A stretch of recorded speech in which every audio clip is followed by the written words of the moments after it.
Good afternoon, everyone. Hello and welcome to today's session. I'm Buddy Villasis, the Executive Director of Cebu IT BPM organization. Today's event is part of a series of public webinars that we are bringing to you courtesy of the organization. And what is the global gig economy? I believe our audience is asking why you're here, no? And for those who are not totally familiar, the gig economy uses digital platforms to connect freelancers with customers to provide short-term services or asset sharing and payment by task basis. And examples include ride-hailing apps, food delivery apps, and holiday rentals, among others. It is a highly growing segment of society and bringing economic benefits of productivity and employment. But of course, it also raises questions about levels of consumer and worker protection. The challenge is to balance innovation with a fair deal for workers. So our resource speaker today is a pretty entrepreneur and a gig worker herself. She will talk about the growing gig economy and what the laws is about it. Ladies and gentlemen, please welcome Ms. Fleire Castro. Hello, hello. Good afternoon. Thank you for the Afternoon, Fleire. introduction, Sir Buddy. Hello. Hope you can just hear me. Yeah, you have good audio. Perfect. Okay. Glad to have everyone here. So let me see if I see familiar names. I think everyone is pretty new, but hopefully you're all part of Cebu, no? So before we start, I just want to get the feel of the room. Kumbaga. So is everyone familiar with the gig economy? Type 1 on the chat. If you're not familiar, type 2. Are you guys familiar of the gig economy? Okay, Nath said he's familiar. Nath, okay, I see a lot of 2s, mix of 1s. 1 if you're familiar, 2 if you're not familiar. Okay. Great. Everyone is alive ready because everyone's responding. Sige, so let's not waste time. I'll get started. If you have questions along the way, feel free to chat them. I want this discussion to be more relaxed so that I can easily answer any questions that you might have or clarify it as I go along. Okay, so that's our deal. Just type your questions. Feel free to ask. Right. So this afternoon, as mentioned by Sir Buddy, we will discuss about the thriving gig economy. And a lot of you mentioned here, it's a healthy mix, those who are familiar and those who are not familiar. I would say the gig economy, if you say gig economy, parang buzzword siya. But for us who are already familiar with freelancing, it's just another name, right? So my name is Fleire Castro. I'm the founder of 30 Media.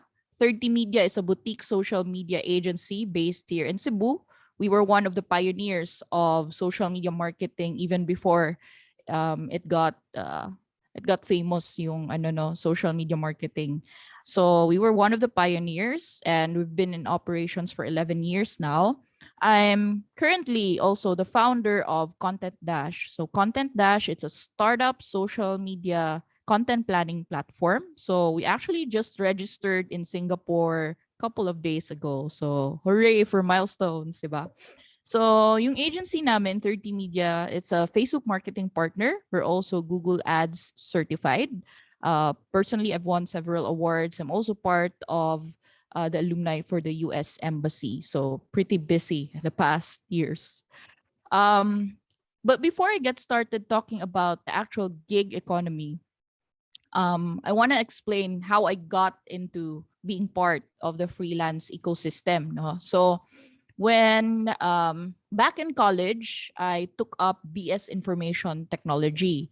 And that was in Iligan. So anyone here from Mindanao, familiar with Iligan City? Or anyone from Mindanao? Say yes. Kinsay mga taga Mindanao diri, Mindanaoan. None? Just me? So yeah, Randy here came from, taga saan ka, Sir Randy? Yeah, so Randy is also from Mindanao. So yeah, I came from Mindanao, from MSU IIT to be specific. So I graduated BS Information Technology. When you graduate college, siguro mga years ago, no? A couple of decades ago, kuan siya. People expect you to go into the workforce and find full-time work. That's always the expectation. And for most of us, it's always that. When you graduate, people expect you to find jobs, to move to another city and look for full-time work. In my case, I was able to get a job at the Ligan City na government office, but I was there only working for just almost 1 year before I quit and moved to my first gig. I would consider it the first gig because it was a referral from someone I knew that he wanted a website built, and he was from Georgia in the USA. So I talked to the guy. We did a quick project together, and I would consider that really my first freelance work. And this was back 2006. Yeah, 2005 pa di ay. Oo. So I moved to Cebu because I had a crisis, parang personal crisis. When I moved here in Cebu, I knew no one but my college classmates who also came to Cebu because they were looking for work. So in that time when I came to Cebu, the goal was really to look for full-time work because I was starting my gig journey. No, I was starting my freelance journey. And then when I came to Cebu, parang, okay, I have to find full-time work because at that time, I got pregnant actually, and I moved away from home. So that was actually the personal crisis that I talked about, because you don't want to get stuck in a small city, diba? So I said, okay, let's take care of this. We moved to Cebu, we looked for work, we transferred here. And I had that job. I had my first full-time job here in Cebu for a couple of years lang. And the reason why I didn't stick long in the corporate setup was because I also got fired. And the reason I got fired is actually funny because I love social media. I love social media so much that I was browsing at work. And back then, when you are browsing in your own time, kahit you're on your break and then you're using company resource, they consider it parang a fault, no, in your HR. So they would track you down, your logs, and then they would say, okay, you did something wrong. And that was actually the reason why they kicked me out. I got fired from my corporate work. So for me, it was like a sign that, hey, maybe, full-time work is not for me. So instead of looking for a full-time job, what I did was to actually look for gigs. And it was that time when my sister, she's a nurse, she got started with working on Odesk. So that was the first platform that I got into. I got into Odesk.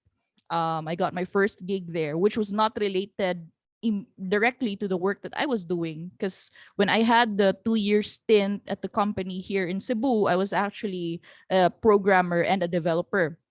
No, so I was really into coding. But when I went to the gig economy, I became a freelancer. I started with data entry. Yeah, I started at the bottom rung of the whole the whole gig ecosystem, kanang data entry, data research. Yes, and yeah, Ann, you're right. It's actually called Upwork now. So it started as Odesk and now it's Upwork, and it's one of the platforms that I will mention later as a platform that you can look into if you want to get started with the gig economy. So yeah, that was my story, and that's how I got started with using Upwork right now. Back then, to look for gigs. No, so I started with data entry. I got into a little bit of article writing because I love writing articles. I love writing in general. And then after that, people were offering SEO before. So that was like parang the major service that was offered during my time, no, SEO. So but I told myself na if a lot of people are already offering SEO services, why would I get into SEO when it's already saturated? And during that time, it was the rise of offering social media services. So I started getting into social media because I love social media. I love community and networking and talking to people. So I said maybe I can offer social media as a service. So that's how I started. Started creating like profiles and logos and graphics and images. That's how I got started with the whole social media thing. So I had several clients after that. I got referrals, which were eventually outside of Odesk or Upwork already. And then I started growing my portfolio from there. I had my own website. And I told myself, after 2 years of doing it, offering social media marketing services to foreigners, I said to myself, maybe it's also time to offer it to local businesses and brands here in the Philippines because there was no one offering it during that time. So that's how we became the pioneer of doing social media marketing services here in Cebu. I registered the business. I named it 30 Media, and up until now, it's still running. I consider it my personal consultancy and boutique social media agency. So aside from running the agency, I'm doing speaking engagements. I'm also doing trainings with the ICT and a whole lot of other advocacy work. I would consider it advocacy work because we like going out there. Like I personally like going out there and sharing the blessings of how it is empowering yourself through technology. So that's why I'm super in love with the gig economy. But looking at our situation right now, we all know the effects of the COVID-19 pandemic, right? And the lockdown. So now people are just locked inside their homes. We're all forced to work from home. So quick question, guys. Where are you listening in from right now? Are you working from home? If you're working from home, type work from home. Or where are you tuning in right now? Tuning in talaga, no? So WFH, work from home. Okay. Everyone is working from home. Wow, Boracay! Nath, I'm jealous. You're at home as well. Oy, Angelica. Hi. Okay, everyone is working from home. Do you see that? That's the whole effect of the pandemic. And it's pretty exciting, guys, because if you are part of the gig economy or the freelance economy, this lockdown is nothing new for you. I am sure of that. This has been our life as freelancers before the whole pandemic happened. What you're experiencing right now, working from home, having challenges with your internet, talking to people just like virtual heads, that was our life before. And now you're experiencing it, and we're happy to share it with you. That was our life. So, looking at the impact of the COVID-19 in the Philippine market, this is what happened, no? So, 36% got laid off or decreased working time. They had their time for work decreased. 47% no change or filled a different role, and 17% increased work time. But a huge percent, 36%, lost their jobs. And that's very bad for the economy, diba? So, but when asked, like, what is your willingness to work abroad? If I ask you guys right now, in the middle of this pandemic, perhaps, because like 7 years ago, 86% would say, yes, I want to work abroad. And same, huge number as well. 3 years ago, they want to work abroad. But if I would ask you guys right now, do you want to work abroad with all the opportunities available online? Can you answer on your chat? Say, I still want to work abroad. Say, work abroad if you still want to go out and find opportunities. But I understand if people would work, prefer to work from home, no, or prefer to work abroad because some people want to get away from the country. That's gonna get political. I'm not gonna mention anything. But yeah, sige. Let's look at the job market na lang in the Philippines. Okay. So, given the choice, do you guys want to completely work remotely or a combination of remote and on-site? So type remote if you prefer to just kuan na lang jud, work from home forever, or you want a combination of remote and on-site. Can I see your answers on the chat? Which is your preference? Remote or combi? Hybrid. Hybrid, combi is ideal for me. Angelica said. CITU said remote. So Angelica said combi, remote plus on-site. See, yeah, I think with our experience right now, having seen how it is when you're remotely working, no, we've seen the benefits. I'm sure. What are some benefits that you've seen? Maybe early in the morning, you don't have to rush, diba, to just go to work and spend what, like 20 minutes in traffic, especially here in Cebu. It's very traffic na, diba? Maybe all you need to do when you wake up is to just wash your face and then attend a remote Zoom session or meeting. And cameras off pa jud because you haven't put on your makeup yet. Would you girls agree? The ladies here? No? So all you need to do is just roll out of bed and join the first session or first meeting. Di ba? So isn't it fun? Aside from that, the working women as well, if you have kids at home, you get to spend a lot of time with them. Maybe too much time, especially that they're all studying from home as well, no, but it gives us that time with the family that we haven't experienced for years. Would the mommies here agree, and the dads, would you agree seeing your kids often gives that sense of closeness with the family? No. So given the preference, if they want to, completely work remotely or combi, a lot of us would prefer uh, combi or remote. No, wala na ganahan mo, report sa office. So this is an interesting trend. I'll share this with you. During the start of the lockdowns, that was March 2020, if you would notice, Google would say na if you search the word work from home, before that, from 2016, 2019, there wasn't a lot of searches. But during the lockdowns, start of the lockdowns and the quarantine, like March 15 to 21, there was a surge in people searching for work from home. What do you think are the reasons why they search work from home? Either they are looking for opportunities to work from home, or they're looking for tips and tricks and ideas how to revolutionize or change their life from working in the office to having that home set up, diba? So you've seen people post about, this is my work from home setup, this is my rig, this is where I work, diba? So people flexing their setup for work from home. But as you can see from Google itself, it shows us that there's a surge in searches for work from home. So let's get to the bottom line of it. Like, what is the gig economy? And why does it present as an alternative for us who are currently in lockdown or currently in quarantine because of the global pandemic? So the gig economy, yes, we consider it as the freelance economy, right? Like, we consider it as freelancing, contractual, anything related to short-term gigs. So it's gig because, yun nga, that's what we call it. Like, on the side, you have a job, you call it a gig, right?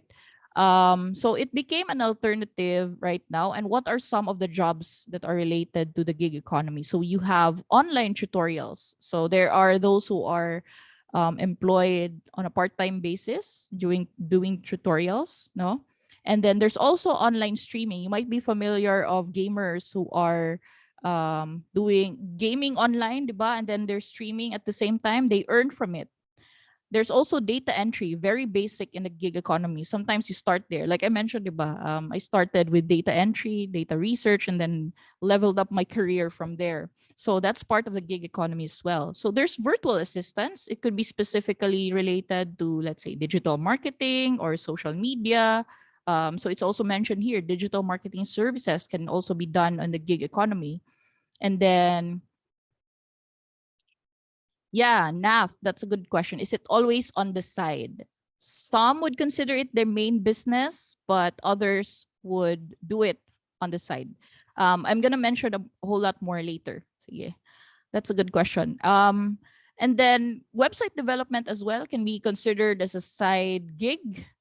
Maybe you are a full-time worker at a company, but you do website development on the side. That can be considered a gig. Digital marketing as well, like if you're offering social media marketing services, content creation, yan na. And then customer service and technical support. Sorry. If you can do it from home, then that can be your gig as well.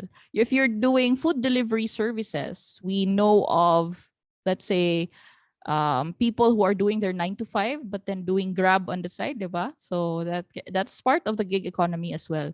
Courier services. There's also I don't know if you guys have heard like Axie, diba? Like NFTs. They can also be considered as gigs if you can do it on the side. Okay.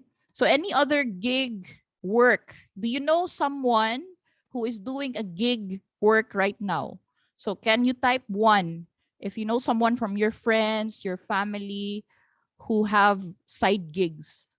And I would like to know what side gig do they ang ilang gibuhat karon. What side gig do they have? If you know someone unsa ilang side gig, I would love to hear. Do they do Grab delivery services? Do they offer content writing services? School plus side hustle. What's the side hustle, Angelica? I want to know. Social media marketing. Very good. Okay. So yes, there are a lot of us who are also doing full-time work, but also part of the gig economy. Like Darl mentioned, online tutorials. Axie, yes, definitely. Or you're growing your startup, ba? And teaching on the side. These are all part of the gig economy. So if you would ask, okay, we still have some response. Oh, Axie Scholar. Gosh, you guys, you're part of the Axie ecosystem pala. That's good. Okay, so how big is the gig economy? So according to PayPal's 2018, this is an old research, no? At least 2% of the Philippine population is said to be freelancers. So I wonder what the increase would be like if they would run the same survey this year, because I'm sure it increased. There are a lot of people now who are part of the gig economy. Before, when you say that you're a freelancer or a gig worker, parang, ay, she doesn't have a full-time work. She's not, she's not a career person. That's what people would say. But now, if you say that you have a gig, you have a side job, ganon, or you have a freelance work, you're now more admirable, I would say, no? Because on top of doing your 9 to 5, you have a side hustle, diba? So mga hustlers, right? So our competitors in the gig economy, because of course, other countries also have their gig workers, and when you're part of the gig economy, especially when you're looking into the global marketplace, they would be considered as your competitor as well. So if you want to compete in a global scale, these are our competitors. So you have your US freelancers, you have people in the UK, Brazil freelancers, or mga Pakistani, no, Ukraine as well. They're really good coders kaning sa Ukraine. And then India, of course, we know they're one of our competitors in the gig economy. So that's where we are. And Philippines, we are suppliers of the gig economy. So now, let's take a look at this. What are the perks of this growing sector? Now, I divided it into two categories. So if you own a small business, or if you're part of an organization, like you're part of SIBO, for example, what are the benefits for you? What are the perks for you? And now, on the other hand, what are the perks if you are a gig worker or a freelancer? No, so for organizations and small businesses, these are your perks. You can definitely save time. You can save money, no, and you can get the best person for the job for the given time. So let's say, for example, you only have a specific work. You need someone to assist you in an online event. It would save you time instead of hiring someone full-time to get a gig worker or a freelancer to help you out, right? So saving time, saving money, and then you also get the best person for the job, because most of the freelance workers or the gig workers, they are focusing on one niche, or they're focusing on one category. So most probably, if you're looking for a specific person, you would get the best from the gig workers themselves. And then it would also save you, or you can skip the recruitment time and the selection time. I know that the HR, this is probably their struggle. Like if you're looking, for example, for a full-time web developer, it would take you, let's say, 3 months at most to fill that role, right? But if you find someone in the gig economy to do your website, then it would save you time. You don't need to wait 3 months for your website to go up. And this is very crucial, especially for small businesses, right? You need to sell immediately. You need to run your sales and marketing campaigns. If you don't have that website up, your taking too much time, and you will lose opportunities. So having that benefit of skipping recruitment time, skipping your selection time, is a huge deal already. And then keeping your core operations and get external expertise. So maybe you are, let's say your business is that you're related to food services, or you're a restaurant. So you can keep your core operation and then just get external expertise, just like what's happening with Grab right now, right? Let's say you don't have someone who can deliver the food. So you just, just simply sign up for Grab and their services, and then you can get external help. You don't need to set up your whole operations for that. And then in this way, you can move fast and be agile. This is very crucial, especially for businesses who want to go digital. There are businesses that prefer to do it very slow. So they still think about maybe we can hire just someone full time, or maybe we will just have to set up another department. In that way, you can't move fast at all. But the way to do that would be to recruit people from the gig economy, or outsource it in a way. So for gig workers here, or those interested in being a gig worker, these are your perks. You get flexible hours. Let's say, for example, you don't have a full time work anymore because you were let go due to the pandemic. So, being part of the gig economy, once you get your job, you have flexible hours. Maybe you want to work just in the evenings, or maybe you want to work just in the afternoon because you're busy playing Axie overnight, right? So you have to sleep in the morning, and then you only want to work in the evening, so you get flexible hours. That's one of the benefit. And there's no micromanaging boss. Maybe the scholars have micromanaging managers, micromanaging managers. No, so you don't have someone to micromanage you, because in a way you are the boss. If you are a gig worker, you are your own boss, and you get to build your own business. Maybe you just want to do it alone, or maybe you want to scale your gig operation to include other people who can do the same thing that you can do, so you can build your business, which is how I did it. No, I was doing social media marketing for businesses, and then I started hiring out my staff, my teammates, in order to help me, and that's how I built my own business. And then you get additional income. Let's say you're 9 to 5, it's not enough to feed your family, you can get your gigs on the side and gain additional income, especially in this economy, right? Who doesn't want an additional income? We all want that.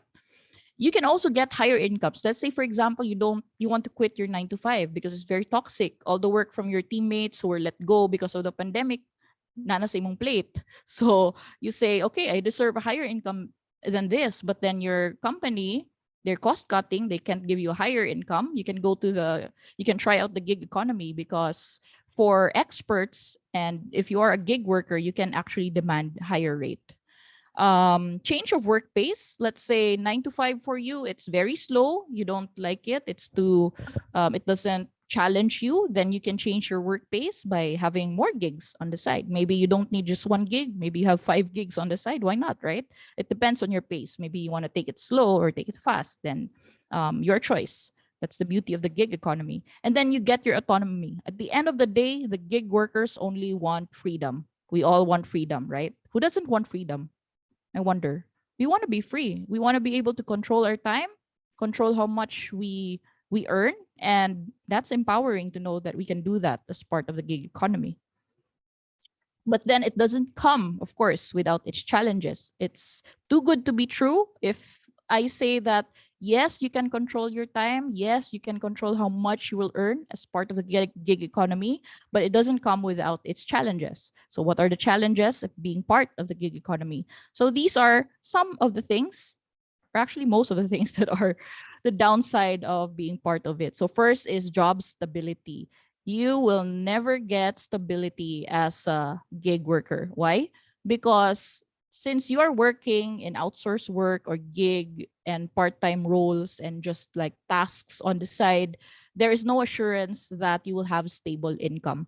There's no job stability, because your gig might end after a month, or your gig might end after you deliver a certain amount of work, right? Or deliver a certain number of hours.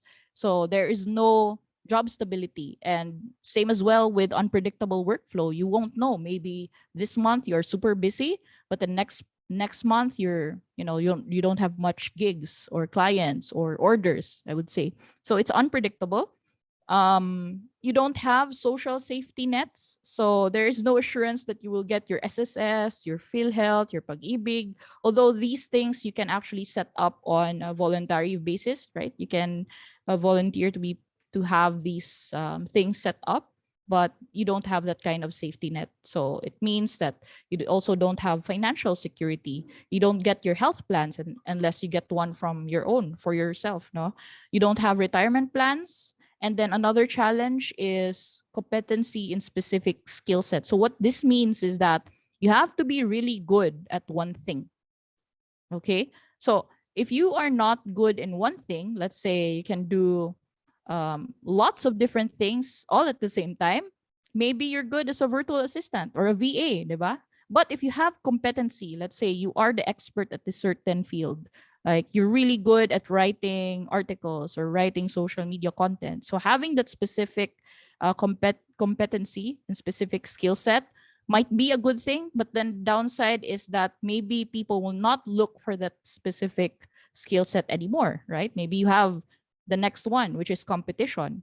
Maybe a lot of people are offering the same service already. So you need to be able to upgrade yourself constantly. This is the one thing that I mentioned to a lot of people who wanted to get into the gig economy. You have to be really good to the point that you know how to level up yourself. Every single year, every single quarter, learn something new, get certifications, get into a new class, a new hobby, call it a hobby at the start, but then try offering it as a service later, because you will definitely have a lot of competition and you have to expand your skill set as well. And then, of course, it's unregulated. We don't know a lot of laws. I'll mention a bit later about what we have in the Philippines, but it's mostly unregulated. Unregulated. So it means that if it's unregulated, you get targeted for exploitation. Maybe you are overworked and then you're underpaid. But then I would say that if you are a really good gig worker, you know your worth. And there is no chance that you will be underpaid or overworked as well. So try to balance it out. You'll become an expert in being a gig worker later on. So, okay, how do you equip yourself to succeed in the gig economy? Now, you are part of the gig economy. You applied for your first gig, you got your first opportunity. How do you set yourself up to succeed? So, for small businesses, once you start hiring or outsourcing some of your work to gig workers, this is how you will succeed. Understand which parts of your operation to outsource. Maybe it's crucial for your operation to be done in-house, right? So you have to understand which parts of these can I outsource? Because if you don't understand it and then you suddenly outsource a core operation, which is not the expertise of your, gig worker, then you will get into trouble. You also need to understand the risks of outsourcing in gigs. So sometimes it includes like privacy or disclosure of information. Maybe you have something really secret that you're doing in your business and you don't want to disclose it. So of course, having your gig workers would mean disclosing some of these information. And then try to see if you can pay fair and offer benefits where applicable. I mean, who wouldn't love a business who can offer benefits, right? Or bonuses, allowances, why not? Who would say no to that? No one would. And then set and manage your expectation. This is something that we should highlight, like set and manage your expectations, because people from the gig economy might have a range of skill set. Maybe they are first-time workers, maybe they are newbies, or at the end of the spectrum, they are already experts in their craft. So you have to learn how to set and manage your expectation. Maybe you're outsourcing website development, but then you didn't know that your gig worker is actually a newbie yet in website development. So what would happen is that, it would not meet your expected output. And then you would say, okay, I don't want to be part of the gig economy anymore. So it's actually your discretion. Just try to manage it, because done in the right way, the gig economy can be a huge part of your operations as a business. And also know which platforms to use. So for example, for us, for ContentDash, we make it really easy for businesses to order social media content. It's similar to adding to cart in Lazada, in Shopee, just to get a Facebook post. It's that easy. So you can try out our ContentDash. So we provide a platform for you to plan out your content that will go out your Facebook because you want to promote your business. But you can also easily order content. Murag nag-add to cart lang ka to Lazada to order content. Okay, so that's one tip for small businesses. Now, for the gig workers, these are the things that you have to understand to succeed in the gig economy. First is know how to charge fairly. So when we say fairly, you also have to know your skills. Just because one of your neighbors succeeded in AXI as a scholar, for example, and then they get a cut of, let's say, 60%, maybe in your end you charge yourself like ano lang 40 because you're still a newbie or something. Or if you are a writer, you have to know your rates or where you stand in the gig economy. Maybe you are still a newbie writer, so you can charge lesser, and then once you scale up your skills, then you can charge more. So just know how to charge fairly, because we don't want the businesses to have or gain a bad impression for the gig workers, right? And then get your key logistics in place. Have a location where you can work. We're all working from home. We prefer a certain spot in our house where we're not distracted by any sound or any other people walking around, right? So have a location where you can do your gig. Of course, if you are part of the internet gig economy, have decent internet. It's not an excuse anymore. If you would tell your customers or your clients that, hey, my internet got cut off or it's very slow, it's your responsibility to equip yourself with reliable internet connection. Okay, have your gadgets, your laptop, your PC, or whatever gadget is needed for you to do your gig. Again, it's not an excuse anymore that you don't have your own gadget, and don't expect the businesses to provide this for you as well, because you're part of the gig economy. You're hired as a temp, murag temp, no, and then you're hired for a specific task. So you should have your Iron Man suit, if you would call it, in order to perform your work. And then speaking of which, you know how to set up your tools. You should know how to invoice, to time track, know what payment channels are available, and know what communication tools you should use. Don't ask your customer or your clients, hey, what should I use to invoice, unless they have a specific workflow in setting up or like working with gig economy workers. Because if they don't, then it's your responsibility to set up everything by yourself and to tell your customers that, hey, this is how I invoice, these are the channels where I can get paid, and this is how I will communicate with you. Take charge with setting up your tools. And then also set up your schedules and workflow. Nothing is as worse as a gig worker that does not perform, because it will show up in your portfolio, and businesses will also remember to not work with you anymore if you didn't deliver the work that you promised. And this is one thing that I always mention to those who want to be part of the gig economy. Over and over, I tell them, you have to give a good first impression to your customers, not just on the first time, no, or second time, but consistently deliver what you promise to them. It should be delivered on time and with high quality, because this is how you also gain referrals for your gig, right? If you don't gain referrals, it means you're not being a good gig worker. Okay, so for those here, I know Angelica mentioned she's doing social media marketing. We actually have a platform where we partner with social media content creators. And again, that's ContentDash. We are looking for partner social media creators, because what we will do is that there are businesses who are looking for content for social media. So if they order content, we vet them and we match them with social media creators. And then with the content delivered, we ensure that the content is done and delivered of high quality and done on time also, right? Because the content that is being created will help these businesses promote themselves, and it's a win-win for both. The businesses get to keep their sales and marketing, messages in place, and then the creators will gain from it as well and get paid to create content. Okay, so last stretch. Before I proceed, do you have any questions about the gig economy? The chat, I'm looking at the chat now. If you have some quick questions regarding being part of the gig economy. Sige. So, are you excited to be part of the gig economy? Who wants to earn on the side?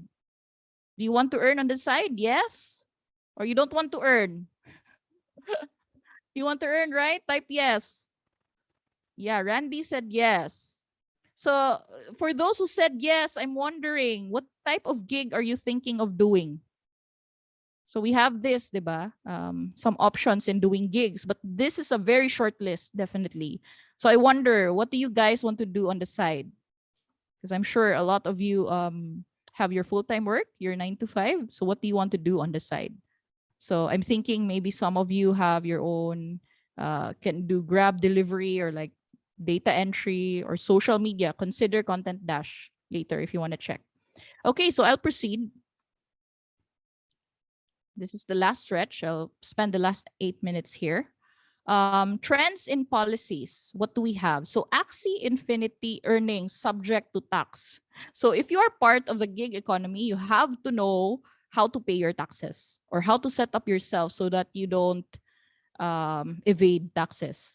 Because for those who mentioned that are the Axie players, BIR is waiving. So set yourself up for success by making sure you pay your taxes well. Okay, next, another trend. I'm sure you guys saw this news, no? So BIR is also targeting social media influencers. There are social media influencers who are um, doing gigs for brands. So let's say brands would pay them either in cash or goods or both in order to post something on their channel because they're influencers, right? They have a lot of followers. So now BIR said that you guys should pay up. No, you have to pay your taxes. So always the question here is, how do they even monitor that? That is always the question. But it's a trend. So if you are part of the gig economy, then make sure that you are ready to pay.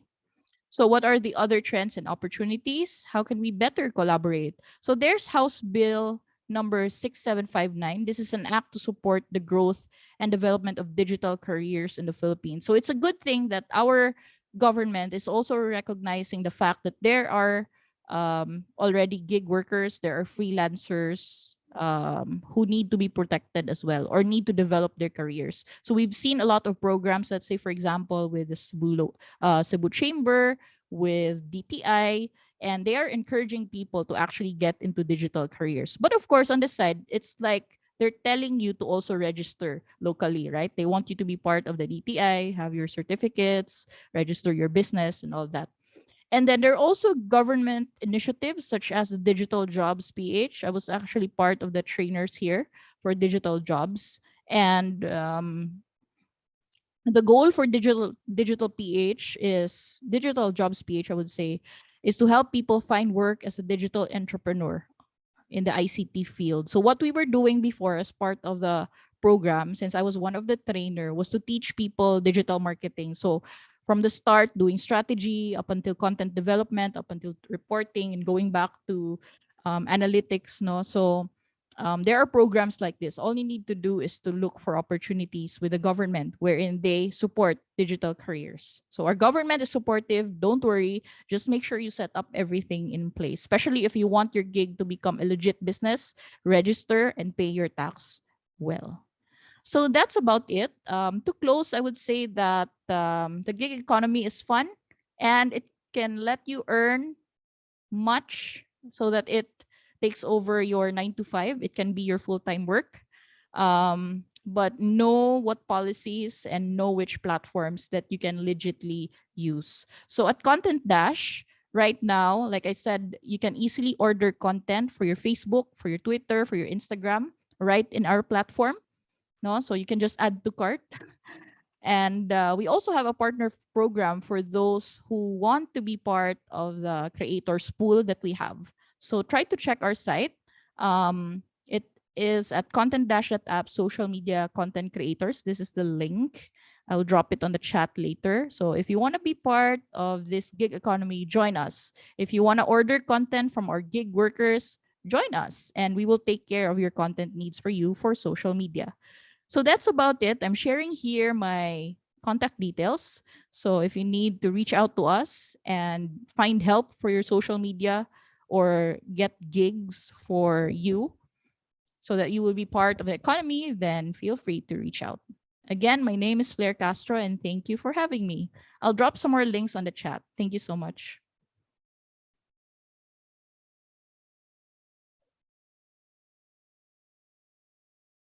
Thank you. Thanks, Nat and Dan. If you have any more questions before I go, feel free to drop them. Let me just grab the links to our site, ContentDash, and also here. So that's our startup. And then this is where you can apply as part of our content creator partners. Thank you so much.